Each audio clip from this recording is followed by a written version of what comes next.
Bismillahirrahmanirrahim. Alhamdulillahi rabbil alamin.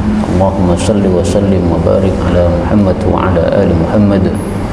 Allahumma anfa'na bima 'allamtana wa 'allimna ma yanfa'una wa zidna ilma wa barik lana fi ilmina warzuqna al-ikhlasa fil qawli wal 'amali kamila wa ilman nafi'an la yunsa wa tawfiqan daima wa sihhatan wa yaqinan wa afiyah.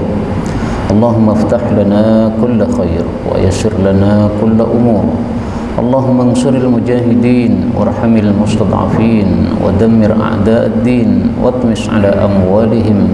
Allahumma ansuril mujahidin, Allahumma tammim nasraka lahum. Allahumma alayka bizzalimin 'alal muslimin. Wa sallallahu wa sallama wa baraka ala nabiyyi Muhammad walhamdulillahi rabbil alamin. Alhamdulillah kaum muslimin rahimakumullah. Kita lanjutkan pengajian hadis dari kitab Sunan Tirmidzi, dan kita masih membahas kitab Syiyam, kitab tentang puasa.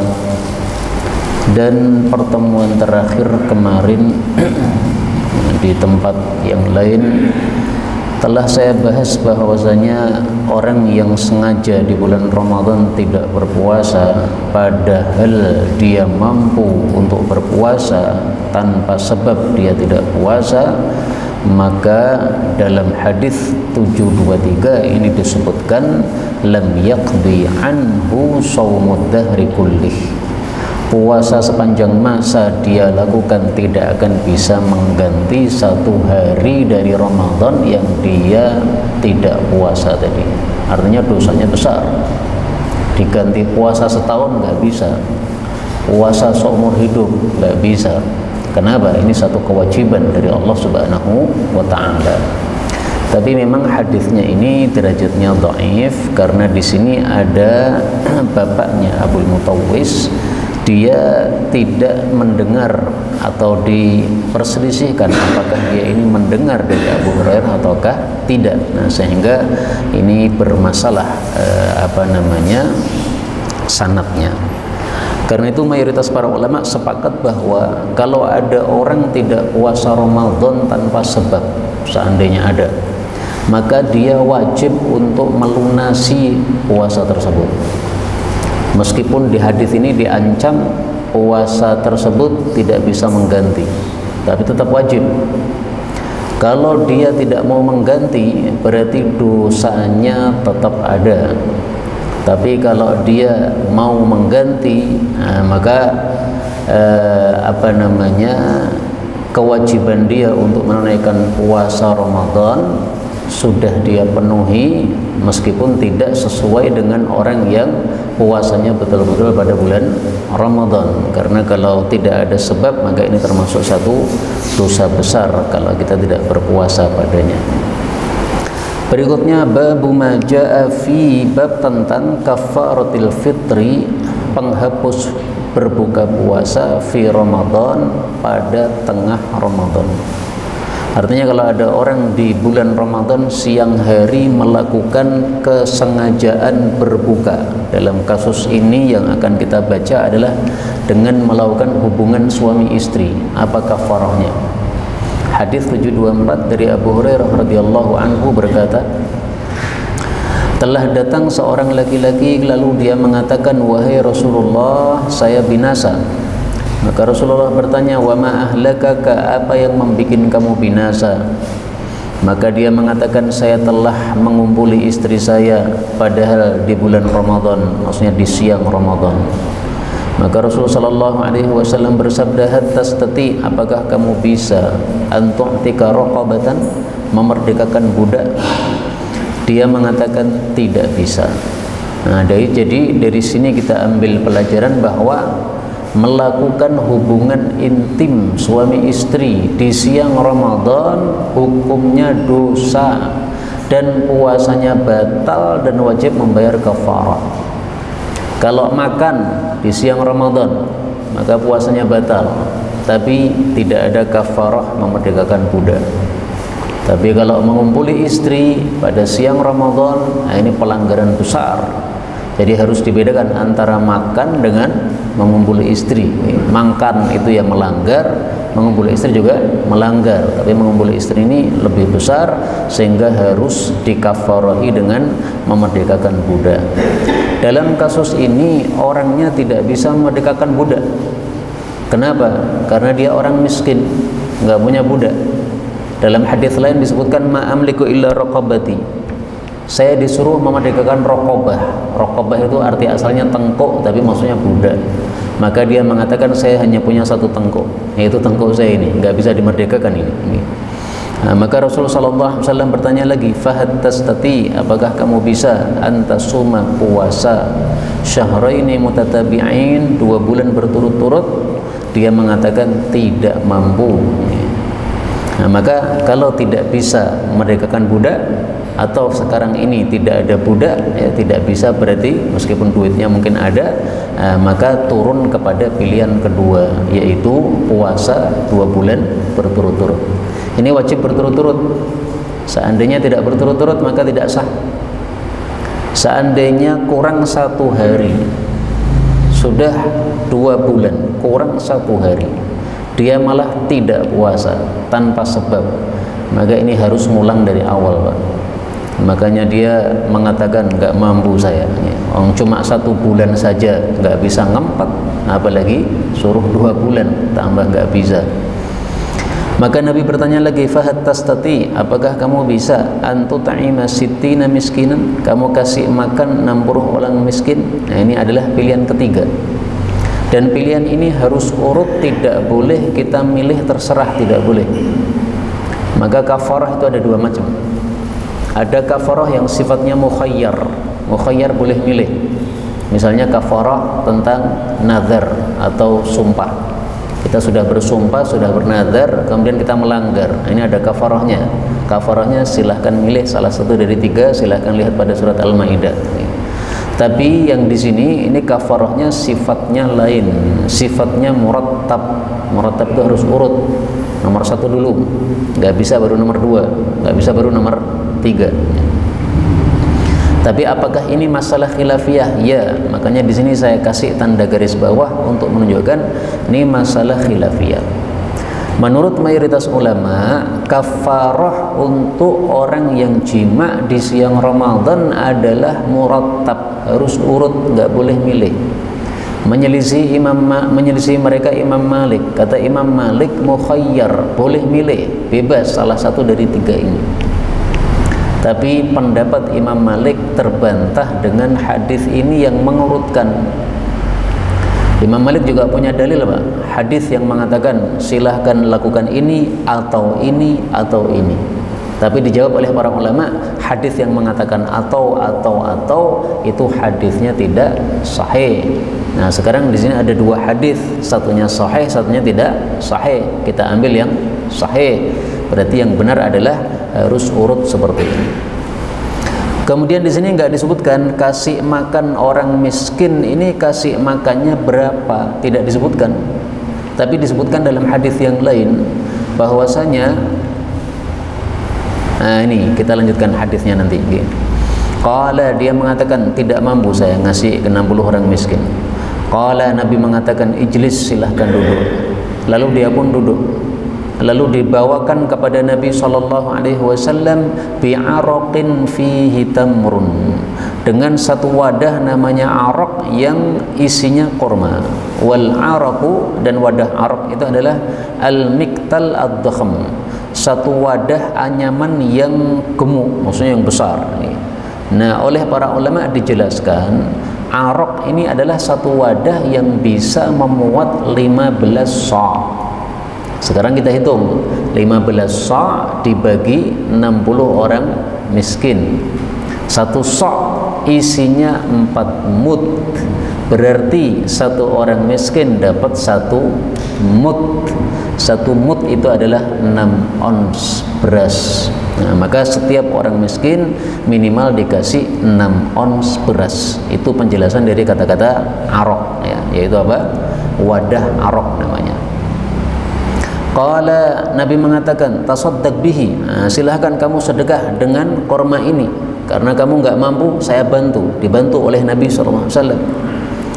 Maka si orang ini begitu matanya melihat korma di depan mata, Pak, yang awalnya datang kepada Nabi ingin tobat karena merasa berdosa, matanya langsung hijau.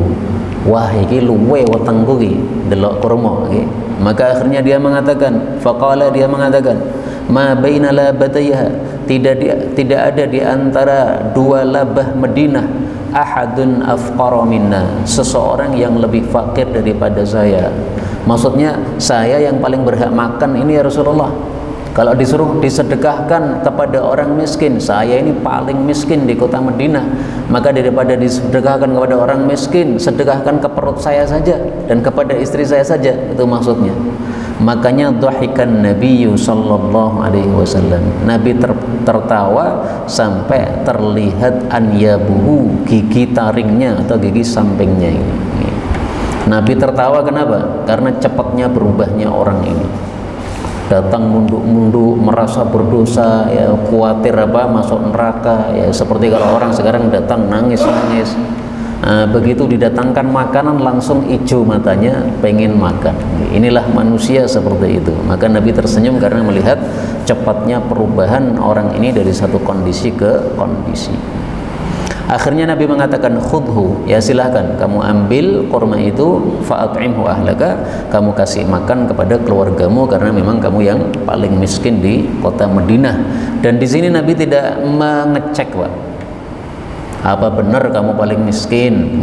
Orang Muslim itu secara umumnya adalah orangnya apa? Jujur, apalagi para sahabat Nabi SAW. Nah, kalau orang zaman sekarang mungkin beda lagi. Kalau di masa Nabi rata-rata orang Muslim, ya semua sahabat Nabi ya adalah orang-orang yang udul, orang-orang yang jujur. Nah, di sini ada istilah labah. Labah itu adalah tanah-tanah yang berbatu hitam, dan itu tempatnya di timur kota Madinah dan baratnya kota Madinah. Jadi kota Madinah itu diapit oleh dua tanah labah. Nah, sehingga mereka mengatakan ma baina labataiha, tidak ada di antara dua tanah labah, artinya seantero Madinah ini yang paling fakir saya. Dan Madinah itu selatan sama utaranya diapit dengan gunung. Sehingga dalam satu hadis yang lain Rasulullah mengatakan Madinah itu antara gunung Air sampai gunung Thaur. Maksudnya seluruh kota Madinah adalah haram. Sehingga kadang disebutkan batasan timur barat, kadang disebutkan batasan utara selatan.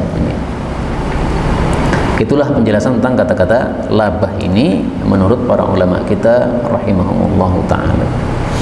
Kemudian Imam Tirmidzi di sini menjelaskan, inilah yang harus dilakukan bagi orang yang sengaja berbuka di bulan Ramadan dengan cara melakukan jima pada siang hari.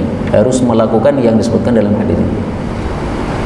Sekarang pertanyaannya, bagaimana kalau berbukanya bukan dengan jima, tapi berbukanya dengan makan atau minum?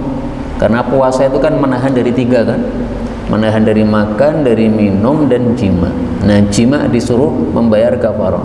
Kalau makan minum gimana? Di sini terjadi perselisihan pendapat di antara para ulama. Kata Imam Tirmidzi, kalau ada orang sengaja berbuka siang Ramadan dengan makan minum, maka pendapat yang pertama adalah alaihil qada'u wal kafarah. Dia harus mengganti puasanya plus membayar kafarah, disamakan dengan jima tadi. Kenapa disamakan hukumnya? Karena sama-sama pembatal puasa. Ini pendapat yang pertama. Dan ini pendapatnya Imam Thawri, Ibnu Mubarak, Ishaq. Ini semuanya mazhab yang sudah punah. Tiga mazhab ini sudah punah semua. Sekarang kita pakai mazhab yang sekarang masih ada. Yaitu pendapat yang kedua mengatakan dia hanya wajib untuk mengganti puasa, tapi tidak ada kewajiban membayar kafarah yang disebutkan tadi. Karena ini hanya disebutkan dari Nabi SAW masalah jima, tidak disebutkan masalah makan minum. Dan makan minum itu tidak bisa disamakan dengan jima. Ini pendapat Imam Syafi'i dan Ahmad. Bisa dikatakan ini mayoritas ulama yang mengatakan seperti ini, bahwasanya makan minum tidak sama dengan jima. Dan memang tidak sama, Pak. Panjenengan makan minum kan cepat sekali tahu nggih. Kemudian kalau hubungan suami istri ini ada prosesnya nggih. Tidak langsung, kalau makan langsung ya, ambil plok langsung jadi. Minum juga begitu, seruput langsung minum. Tapi namanya hubungan ini perlu ada persiapannya, sehingga orang yang melanggar ini berarti pelanggarannya lebih besar. Kemudian juga dari sisi kenikmatan tidak bisa disamakan. Tidak bisa apa? Disamakan. Sampai-sampai orang Arab mengatakan bahwasanya kenikmatan dunia terbesar, orang Arab yang ngomong bagi, kalau orang Jawa nggak tahu saya, itu adalah rukubul khail wa rukubun nisa. Terjemahnya nggak usah lah. Baik, kemudian di sini Imam Tirmidzi juga menyebutkan perselisihan pendapat ulama yang kedua, yaitu ketika Nabi ngasih orang ini kurma karena dia tidak bisa membayar 3 kafarah tadi. Kafarah pertama nggak bisa, kafarah kedua nggak bisa, kafarah ketiga juga nggak bisa karena dia miskin. Akhirnya dia dikasih makanan oleh Nabi SAW. Nah, seperti ini, setelah dia dikasih makanan oleh Nabi, disuruh bayar kafarah, malah dimakan sendiri, diizinkan oleh Nabi SAW. Ini akhirnya gimana ini? Apakah orang ini berarti sudah gugur kewajibannya secara total, atau menjadi utang bagi dia, sehingga suatu saat kalau dia punya harta dia harus membayar kafarah? Nah, di sini diperselisihkan oleh para ulama. Kata Imam Syafi'i ada 2 kemungkinan makna. Kemungkinan makna yang pertama adalah karena dia ini lam yakdir, dia tidak mampu, maka dia tidak mendapatkan kewajiban membayar kafarah ini. Karena kafarah itu hanya bagi orang yang memiliki al-fadl an qutih, sisa dari makan pokoknya. Kalau dia tidak memiliki kecuali makan pokoknya, maka dia tidak wajib membayar kafarah. Karena kalau dia membayar kafarah nggak bisa makan. Nah, ini orang tidak punya makan pokok, sehingga dia malah dikasih makanan pokok oleh Nabi SAW. Berarti kafarahnya sudah gugur. Ini sesuai dengan kalam Allah pada surat Al-Baqarah ayat terakhir, la yukallifullahu nafsan illa wus'aha. Tidak mampu ya sudah, kewajibanmu bayar kafarah salah satu dari 3 ini urut. Tapi nggak bisa ya sudah, gugur semuanya. Ini sama dengan orang yang tua renta, tua renta miskin, tidak bisa puasa Ramadan, disuruh bayar fidyah. Bayar fidyah juga nggak mampu, miskin, ya sudah, nol, nggak ada kewajiban apa-apa.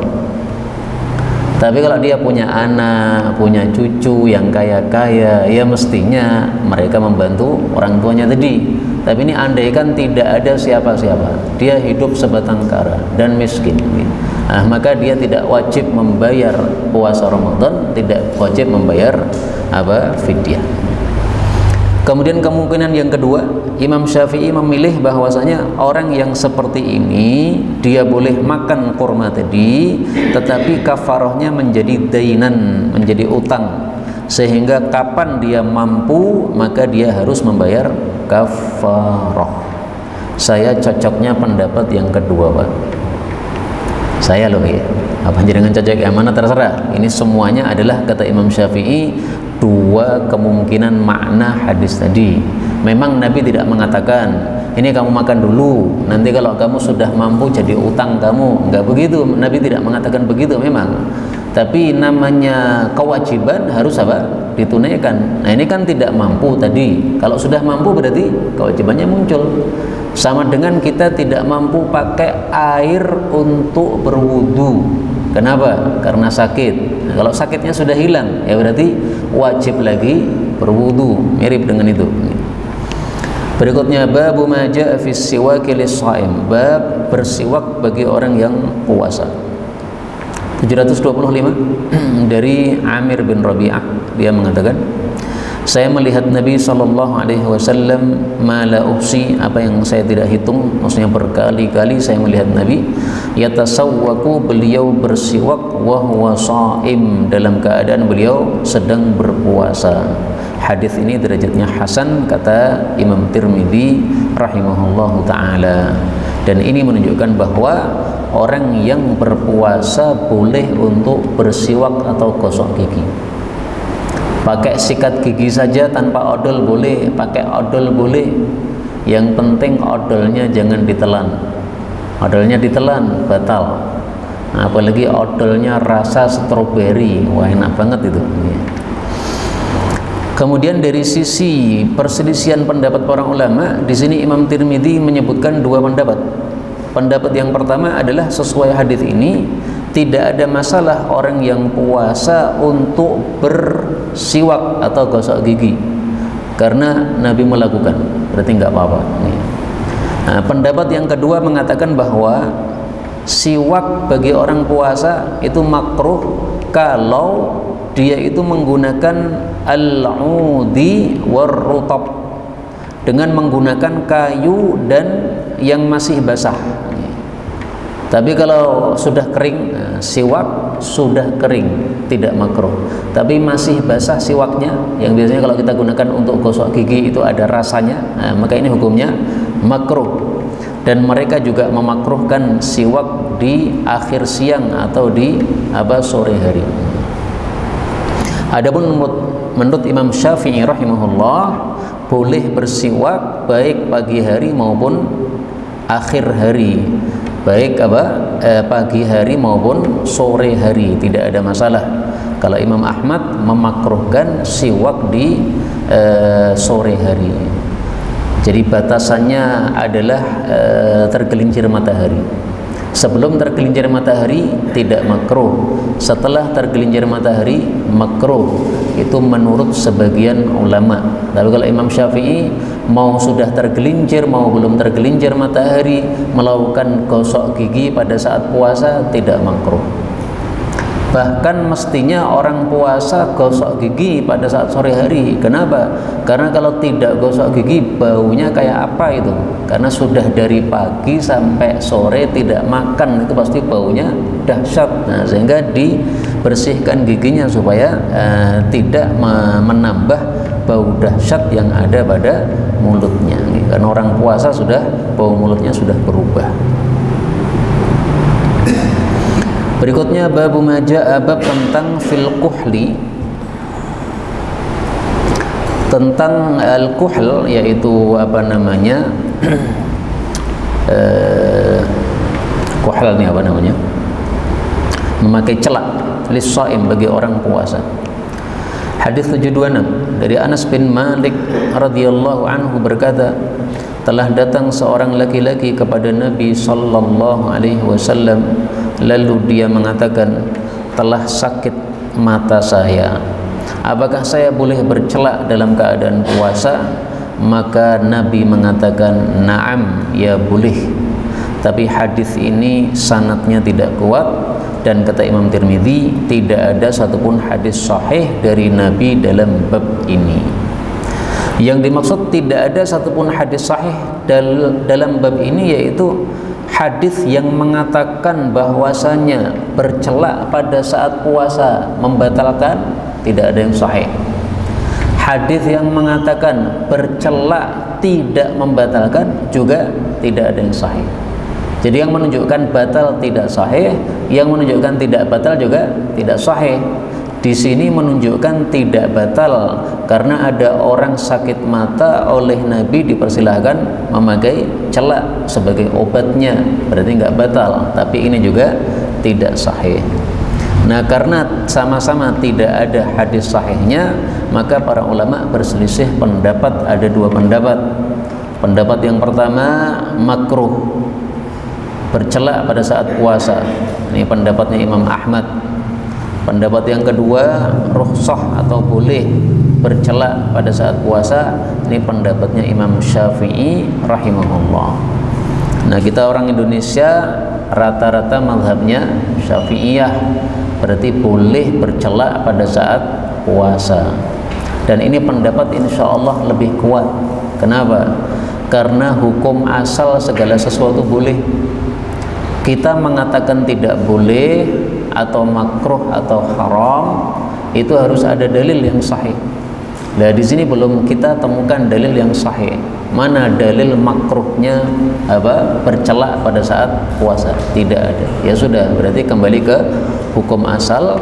Hukum asalnya, kaedahnya mengatakan al aslu fil asya'i al ibahatu. Hukum asal segala sesuatu adalah mubah atau boleh.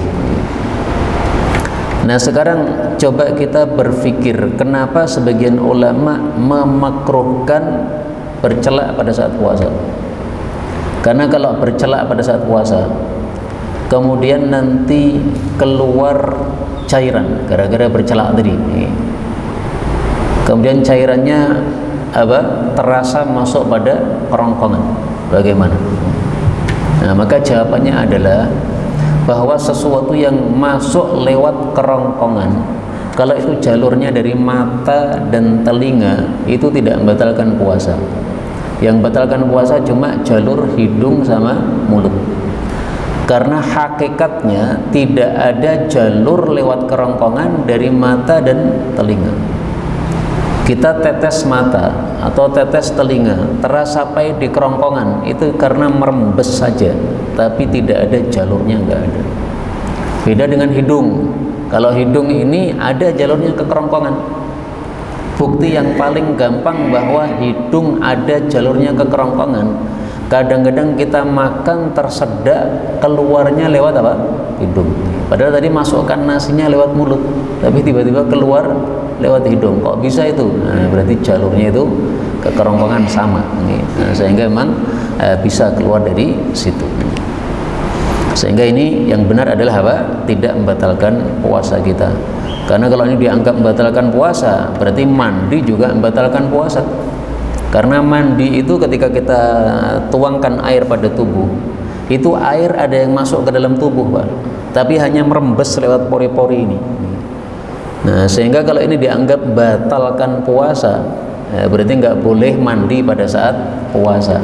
Padahal semua ulama sepakat mandi pada saat puasa tidak batal puasanya, meskipun airnya masuk ke dalam tubuh, yaitu merembes saja lewat pori-porinya.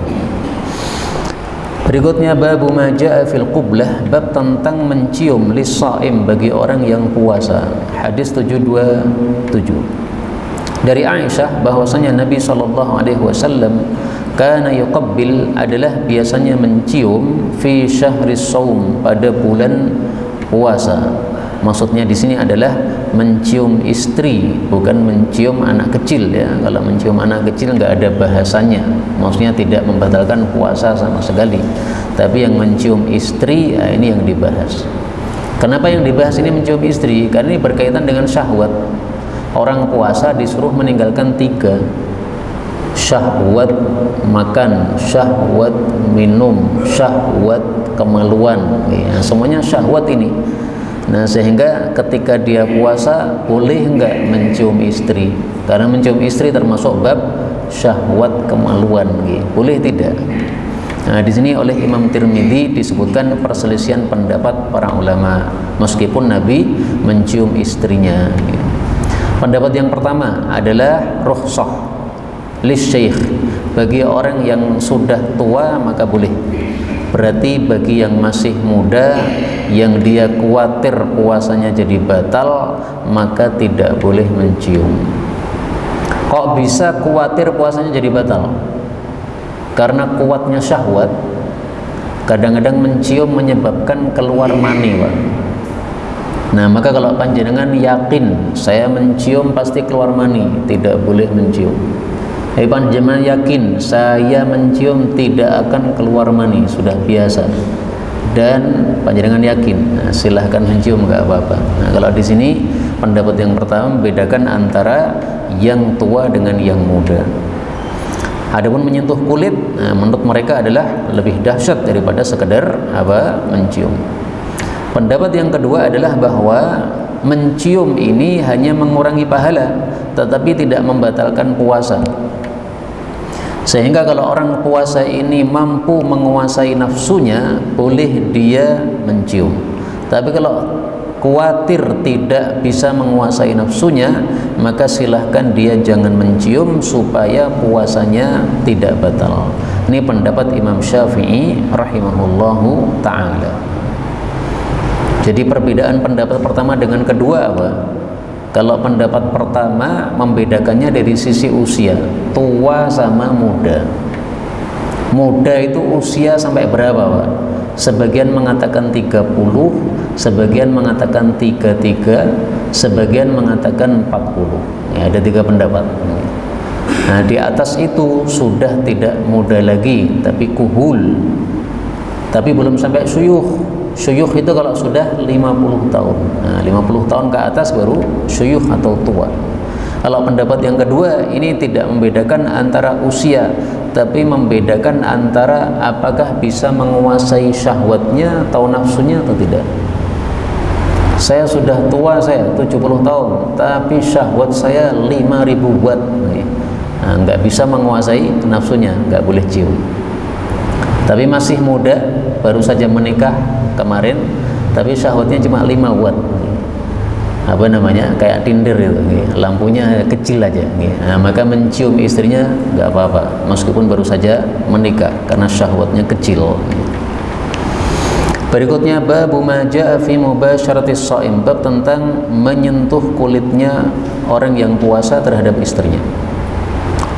728 dari Aisyah radhiyallahu anha, dia mengatakan, adalah Rasulullah sallallahu alaihi wasallam menyentuh kulit saya padahal beliau puasa, dan adalah beliau itu amlakakum, orang yang paling bisa menguasai terhadap irbihi, nafsunya atau syahwatnya atau kemaluannya. Hadis 729 dari Aisyah lagi, adalah Nabi sallallahu alaihi wasallam mencium dan menyentuh kulit dalam keadaan puasa, dan adalah beliau orang yang paling bisa menguasai terhadap nafsunya.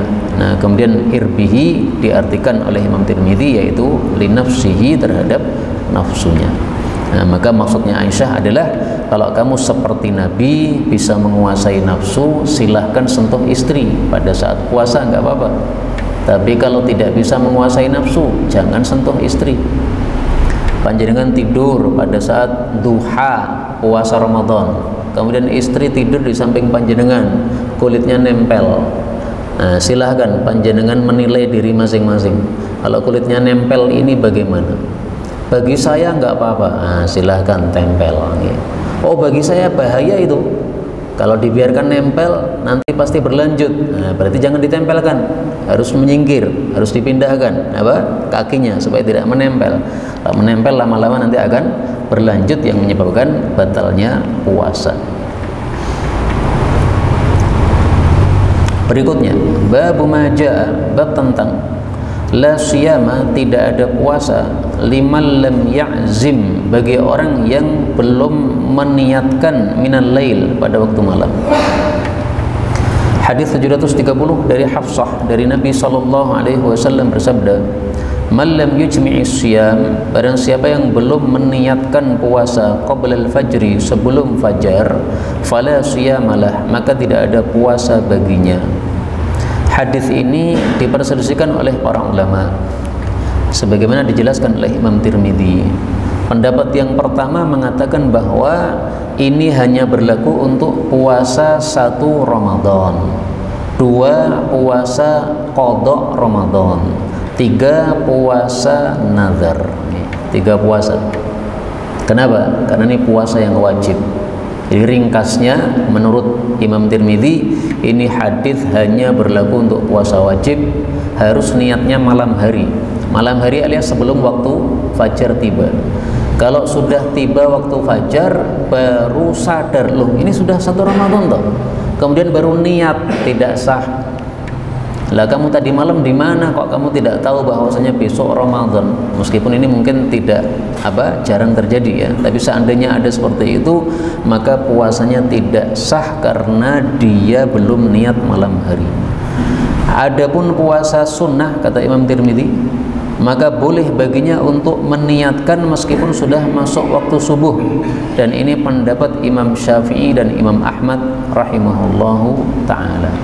Nah, ternyata di sini Imam Tirmidzi tidak menyebutkan pendapat kecuali 1 pendapat. Padahal di sini ada 3 pendapat. Pendapat pertama mengatakan wajib niat malam hari untuk puasa wajib. Puasa sunnah tidak harus niatnya malam hari, boleh niatnya pagi hari. Pendapat yang kedua, wajib niat malam hari, baik puasa sunnah maupun puasa wajib. Pendapat yang ketiga, tidak wajib niat malam hari, baik puasa sunnah maupun puasa wajib. Pendapat yang paling bagus adalah yang membedakan antara puasa wajib dengan puasa sunnah. Karena kalau kita pakai pendapat ini, maka hadis-hadis yang bertentangan itu jadi bisa didudukkan semuanya. Karena hadisnya memang bertentangan antara satu dengan yang lain. Tapi kalau kita pakai pendapat tersebut, maka jadi tidak bertentangan. Ini yang dapat kita pelajari, betulnya dari Allah Subhanahu wa taala. Kalaupun ada salahnya, fa astaghfirullahal azim li wa lakum walhamdulillahi rabbil alamin.